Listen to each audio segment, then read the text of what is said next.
Today I'm out with Mark Brandon for coffee.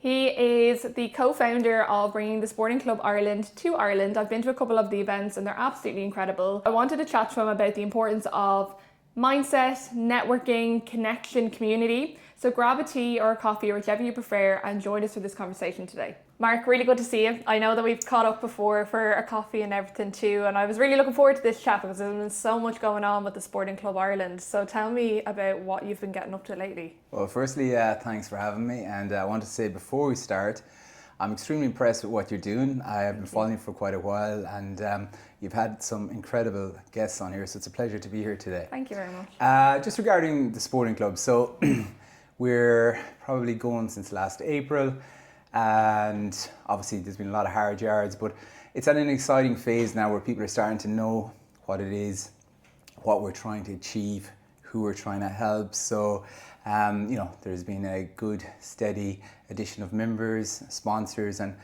we've some exciting collaborations and a wonderful calendar of events to announce pretty soon. Yeah, I've been to a few of them and they're absolutely incredible. I was at the one recently with Charlie Smith and Nina Carberry, and they were great because you meet so many really nice people who are all into networking and connection and wanting to, start businesses or they're within business and in the sporting industry too. So you do meet some really great people at them too. You do, and to be fair, it was actually great to have you there. And Charlie and Nina were actually as well, they were both incredible with their time. So again, part of this whole thing is to give people access to these guys, these elite performers, and they were brilliant with their time, and as has everyone who has been a part of the Sporting Club so far, and people are enjoying that. The feedback is really positive. It's not every day you get to sit and have a conversation with someone, who's performed to these high levels that are, well known in the social spotlight. So that has been a good side of them. And of course, yes, it is for everyone. We're making no secret, this is a networking community, but we're trying to give opportunity to as many people as possible. Yeah, no, it's incredible. I had a really great time at them as well. Talk to me about how you got into setting up the Sporting Club. It probably goes way back because I know you were working as a recruitment consultant and everything too. So go back to the beginning. The beginning for me, or the beginning just for you. We'll start with I'll keep this short. But so, look, I as a young fella love sport. And I wasn't bad at sport, but I certainly thought I was better than I was. So for me, it was either be a professional rugby player, play in the Premier League, or something along those lines. So I achieved pretty well as a young fella till you get to a certain point when you start going out and these things kind of almost become forgotten. So once I realised I wasn't going to be Brian O'Driscoll, I finished up in college in Athlone, and I'd done accountancy. So I did my accountancy exams, but quickly realised accountancy is not for me. So I headed around the world. I started kind of getting in touch with clubs and picking up kind of semi-pro contracts, semi-pro. But, they were because I was actually getting paid, I was getting accommodation. So what I did was I travelled the world playing rugby for the guts of 10 years, which is incredible. It gives you a lot of life experience. But when I came back, I had no idea what I was doing, not a clue. So I ended up talking to a few people. I ended up in recruitment. So I worked in recruitment for, I'd say about maybe 10 years. And then I was like, right, I'm going to set up my own business. And I did that. And I had a guy called Mike Phillips working for me on the business development side. Mike used to play rugby for Wales. Yeah. So this is kind of how a lot of the dots joined. So I was trying to break the UK market because, I'm quite ambitious, sometimes delusional, but I was trying to break the UK market and I came across the Sporting Club. So I started attending their events and I became a member. So first thing I noticed was, right, I'm coming to these events and I'm like either sitting beside or only, a stone's throw away from all these athletes I see on TV. And to me, that's gold dust. But as well, I was getting a lot of commercial value. So I became a member. I started engaging in the portal, and next thing I had jobs, terms, and I was like, this is class. But hamster was going, and I said, there has to be maybe a space for something like this in Ireland. Yeah. And it turns out there was. There are other forums, there are other networking groups, but none quite like this. And again, when I mentioned Mike's story hasn't been straightforward since he retired. So a hero of mine, you know, that I thought would be just living the dream. He does live in Dubai, and not that things are bad, but it hasn't been straightforward. So I just assumed everyone has the Brian O'Driscoll ending. They'll all end up getting lots of money and work in media. That's not the case. It can be quite difficult. So as well as helping companies, I'm hoping to give athletes that people might not know necessarily a platform to speak, tell their story, because there's a lot of them that are very interesting. And I know this because a lot of them have reached out to me. Yeah. That's a really interesting story, because it's interesting to hear how you went from the rugby side of it into recruitment, and then you had attended the events as well, and then you had found that this was definitely something that you could bring into Ireland. And I feel like, firstly, it's incredible what you guys have achieved with the one so far, and it's coming up to a year now since your first one. But also, with your interest in rugby, that you had a lot of rugby players at the ones within Ireland as well. Yeah. So Dave Kilcoyne, who you had on here, listened to his interviews, brilliant.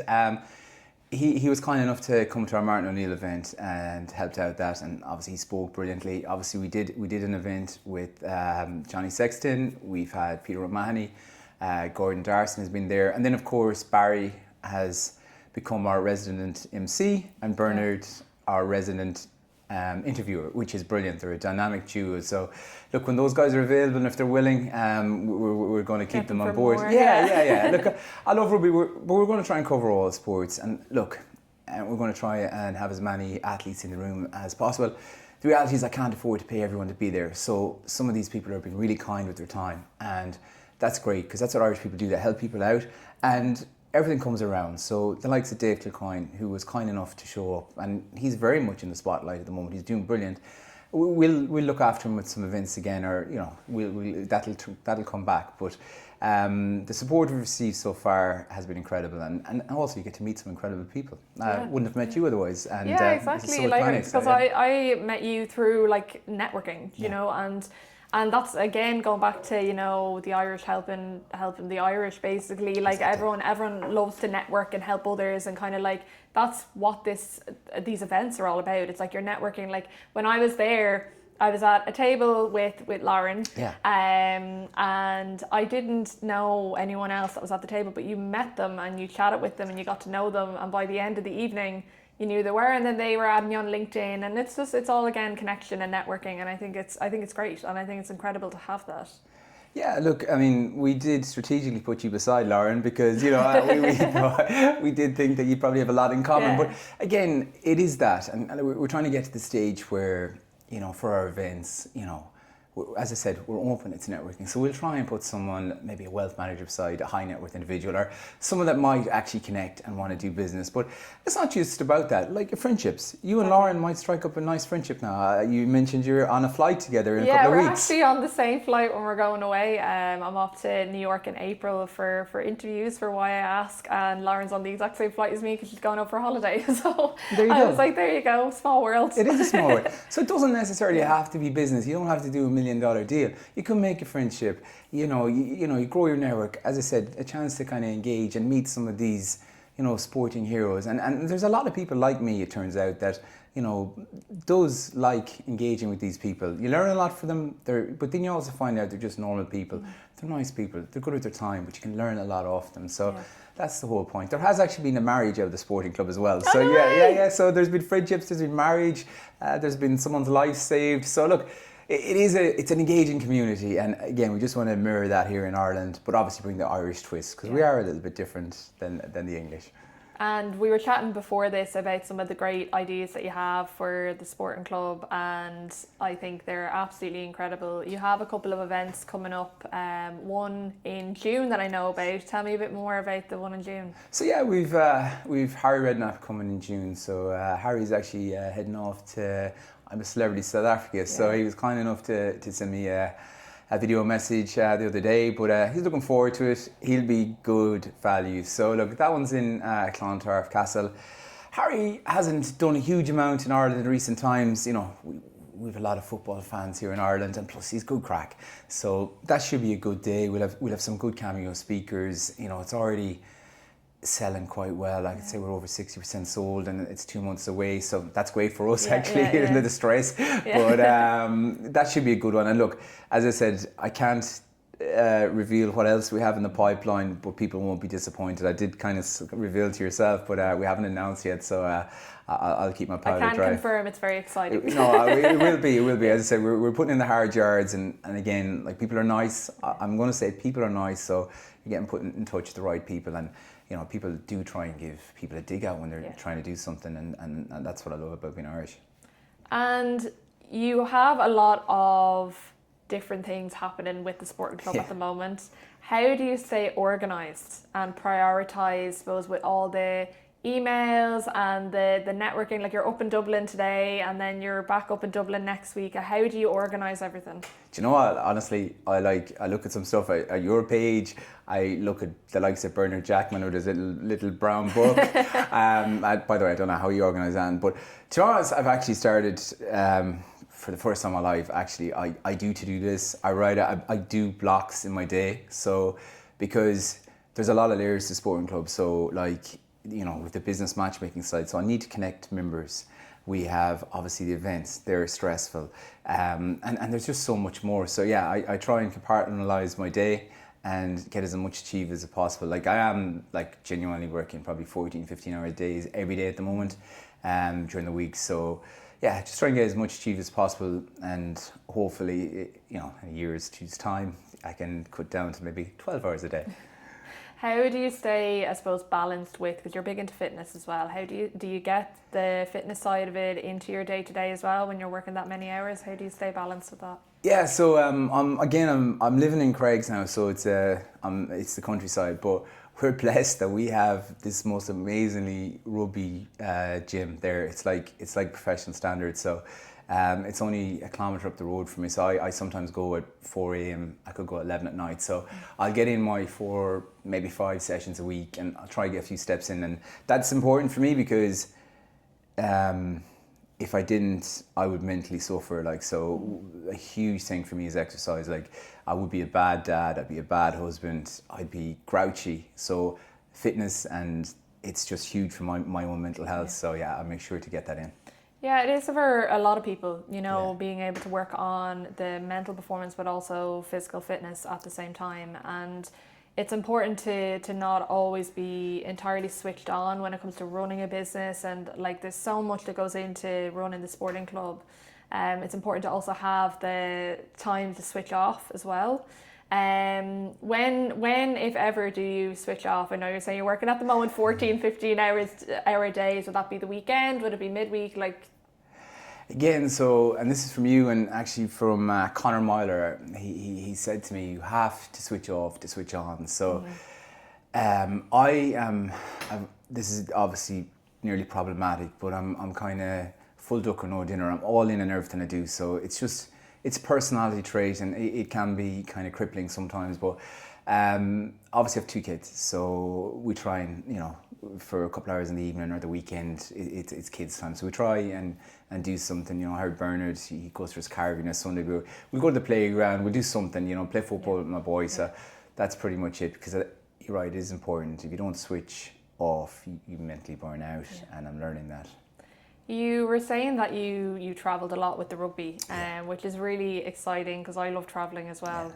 Where were the best places you went to, and what are some of the key, I suppose, mental performance bits of advice or anything that you might have learned throughout those 10 years to help you, not just with sport, but just with the business, like setting up the business?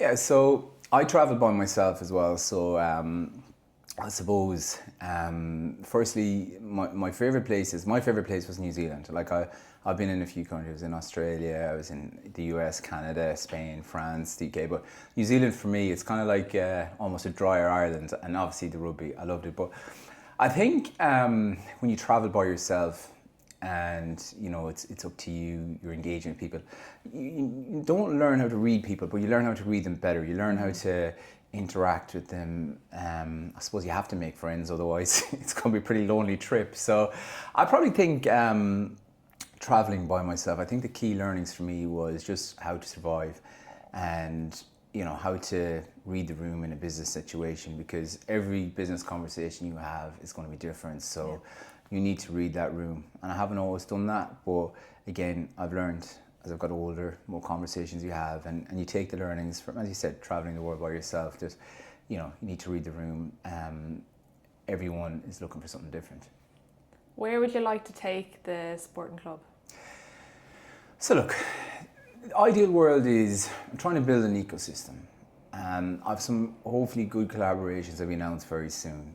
Like I'm all about collaborations, by the way, and partnerships, so that we give our sporting club members the best offerings. So, but where I'd like to bring it is, I want it to be a thriving community where small businesses grow, big business continue to thrive. Somewhere, people can use it for hospitality, business development, meeting their stars, and just a network where you get commercial value and have a lot of fun along the way. So a bit of work, but we're planning to get there, and we've enlisted the help of some great people.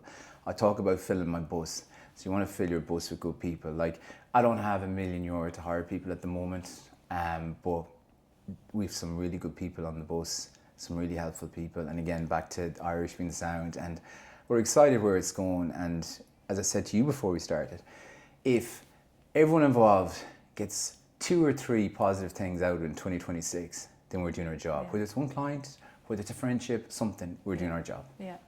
No, again, I think it's great, because both the nights that I was there, the last with Nina Carberry and Charlie Smith, it was great because I met so many incredible people at both. But just the whole setup of it is just like the whole networking of it when you walk in, to getting your table and then meeting the people at your table and enjoying great conversations, listening to great conversations and athletes' journeys as well. So I really enjoyed it. I loved it. Mark, what is your why? I ask every guest when they come on. It's called why I ask. So what is your why? What's the motivation behind everything that you're doing? Well, that's changed for me over the years, and I didn't practice this answer. It's not cliche, it's just the truth. My why are my kids. So something flicked in me when you have kids. People who have kids understand this. Prior to having kids, I was ambitious, I was driven, I was selfish, but the minute I had my daughter Poppy and now Di, my why is I want to give them a good life. I want to bring them up the right way and hopefully avoid some of the mistakes I made, which is impossible, but just that is my why. So when I'm struggling, when I'm having a bad day, I look at a picture of them, and just my wife, Aoife, is my business partner. So she's been off for a few days because her friend sadly lost a 12-year-old. And every time I looked at that picture, I saw my daughter Poppy. And honestly, we have no problems. So whatever stresses you're dealing with in business, whatever no's you get in that day, it doesn't matter. As long as you're breathing and healthy, you've got the next day. So my why are my kids. I love that, and I'm very sorry to hear about that as well, with Aoife's friend's daughter. Your why is very deep, and I know a lot of people that I've spoken to who have children often say their why is their family. Yeah. And it can change over the years, like you were saying, it can change. So even my previous guest was saying that their why has changed multiple times, because when you're, let's say you leave school and you're like, right, what do I want to do now? You're like, okay, well this is my why, this is my drive, I'm going to go do this. Exactly. And then you go and you do that and you're like, oh, well, that's not working. Right, what's my next thing? And what's your next motivator? And you go into something else. So your why will change multiple times. And it has. Yeah. Over and over and over again. But again, you can have a why for a lot of different things. So when I'm talking to people, you can have a why for the business you want to set up, or you can have a why for even something so simple. I was saying to my previous guest about like your reasoning for wanting to travel the world, let's say, right? Why do you want to do that, right? What's the motivator behind that? So yeah, I think it's so important to be very connected with your why behind something, because that's going to give you the motivation and the drive to keep going with it. And I think that why that you have is so great to have instilled at the back of the Sporting Club Ireland, like what you're building with Aoife, that this is so that you can build a life for you and your family. You know? 100%. And like, look, I could add a couple of layers to my why. Like, that is, my why won't change again. They're my why. But also, I'm now doing something that I'm extremely passionate about. I was passionate about playing rugby, but I wasn't doing it. That wasn't my job. I enjoyed recruitment. I wasn't passionate about it. I'm extremely passionate about this because I see it as a business, yes, but it is a business for good. And again, the opportunity to meet, engage with incredible people like yourself, like all the people I've come across, it's fantastic. And we're trying to do good. So I wake up every day. I'm excited for the day ahead. I really am. Like got the train up this morning. I was looking forward to chatting with you. I'm going to a meeting after about a potential exciting collaboration. I'm buzzing for that. So like every day I'm excited. Yeah. And like, don't get me wrong. I am, facing adversity. Not everyone's going to jump and say, oh, I'm going to join the Sporting Club Ireland, etc. There are challenges, but you just meet them head on and you go again. And so I suppose that's an addition to my why. Yeah, and it's true. Look, anyone who's started a business, a new venture project, you're going to face setbacks, challenges. Like it comes with, I suppose, setting up a business when you're wearing many hats. You wear all the hats. Yeah. You wear all the hats. And it's just one of those things where you're going to have days where there are setbacks and challenges. But again, if you're so connected with your why and why you're doing that, it's like you face them head on and you're like, right, I'm going to get through this. I'm going to deal with it because what I want at the back of that, it means so much to me. Exactly. Like a lot of us are probably, knocking on doors or, we're on this side of the door and we're trying to get to the other side. And it's a lot of hard work to get there. And when you get there, it's worthwhile. So anyone who in kind of that startup phase or, a little bit into their business, we all know what it's like. You talk to any founder, any startup, we all face the same challenges. Like not every day is going to be the same. As you say, we wear all the hats, so you're going to face all the challenges. Now, obviously, as you grow, you can have aces for spaces and you can fill the bus and people will help. But yeah, we're going to face that. And as I said, it's just about getting up the next day and facing those challenges head on again. And if you really want to get where you want to go, I believe you will. And that's the one message I've got from all the people who've been with us at the Sporting Club events. Like their elite mindset, like every athlete, it's the same. They're normal people, but they have that top 1% that they will get where they want to go, and that's how they become so successful. Yeah. You talked about, when you were setting up a business, like it's about knocking on doors, talking with people. There's a lot of sort of those emails that you'd send as a business owner that may get answered, may not get answered. You're not, again, knocking on doors, having these conversations with people. What advice would you give to someone who's currently setting up a business in that kind of founder stage of, right, I'm going out, I want to kind of meet people, see what opportunities are there for me? What advice would you give them if they feel a little bit of, I suppose, fear around doing that? Yeah, I'll probably answer this in two parts. And someone has approached me about this recently, about that fear of putting themselves out there. It's easy to say, not to care what anyone thinks, but if you can get yourself into that mindset of really not caring what people think and just going for it, back yourself.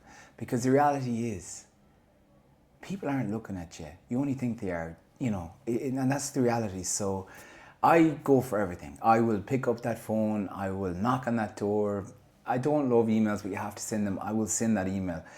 Have confidence in what you're selling. Have your unique selling point. Know it off what you're selling. And if you get that conversation, just back yourself. But I do think really the key thing is not to get stuck in your own head, not to overthink things. Just go for it.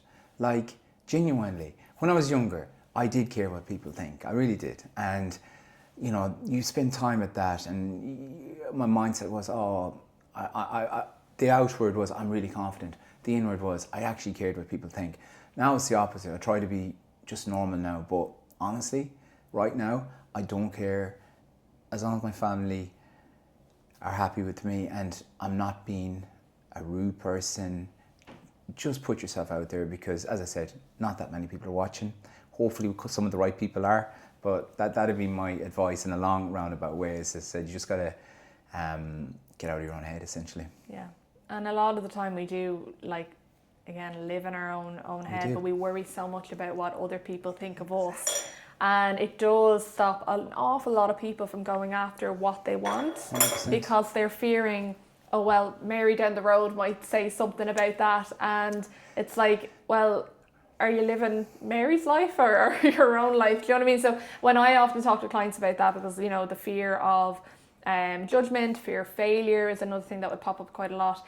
It's like, I want you to put yourself in your shoes 20, 25 years down the road, and I want you to reflect back on that and tell me, are you happy with what you've achieved? Are you happy having not gone after that because you were fearing someone else judging you? Exactly. And the answer is always, like, it just completely switches in their mind that they want to now go after that because they're not happy that they didn't go after it because of someone else, and that's someone else they might not even be friends with in 20 years time. Exactly. You know, Yeah. No, look, and we live in a social media world now, and you know, people worry about the likes. It's different. Like, obviously I've got many years on you, so when I grew up, that kind of thing didn't exist. So, you know, young people today now, it's like, oh, they post on Instagram, how many likes they get, they're addicted to the phone. Oh, it's not ideal, in my opinion, that kind of thing. It's pressure, it's social pressure. Yeah. And it does hold people back because, as I said, you know, all these phones, all these cameras, and then you've got a lot of people online as well that portray a lifestyle that they may or may not be living, but it's not real in most cases. So you're trying to live up to that, and you know, people are scared. Like, I get lots of messages to me just when I do a video myself saying, "Oh, you're so brave doing a video." I'm like, I'm just talking nonsense. No one's listening to me anyway, so just do it. Like, so, yeah. Look, I mean, we face more challenges now with the social media world and all that kind of stuff, and it's not easy. It was easier when I was growing up, but yeah. Look, always chase your dreams and just get out of your own way and just go for it. Absolutely, and one thing you always say to me is live the dream. Live the dream. Live the dream. That's like, it's your catchphrase. It is. Well, do you know what? Like, we get a short time here. Yeah. Do you know what I mean? Like I'm probably halfway through my innings if I'm lucky. So you get a short time here. So live your dream. Live the dream. Go for it, and try and have as much fun along the way. And you know, whatever's right for you. Like, I used to drink alcohol. I used to be a party boy as well. I've stopped drinking because it's better for my lifestyle now. It's better for what I'm trying to do. It's better for everything. But I'm still living the dream. So whatever living the dream equates for you, go and try and live it. Yeah. In my opinion. Yeah. No, 100%. And you know, there's a lot of people who will be listening to this who will be kind of sitting on an idea that they have or something that they want to go after and achieve in life. And you know, if you're sitting there and your only reason for not going after it is the fear of other people judging you or something like that, you will keep feeling that exact same feeling for 20, 30, 40 years, and then you'll look back and you'll be like, oh, I wish I'd done that. Yeah, well, yeah. So, Go for it. And it might be different. Like, some people might look. There's, you know, when you're doing startups as well, there's probably that financial burden also. So there are other things. You might have a steady job and all that kind of stuff. But I guess I'd be always one for just go for it. And look, if it works out, happy days. And if it doesn't, you tried it. Yeah. But at least you tried it. Yeah, exactly. Mark, it was absolutely great to chat with you. It's always great to catch up over a coffee, and I'm really excited to see what the next sporting club event is going to be like. Thank you very much for meeting with me today. Thanks, Martha. You're a superstar.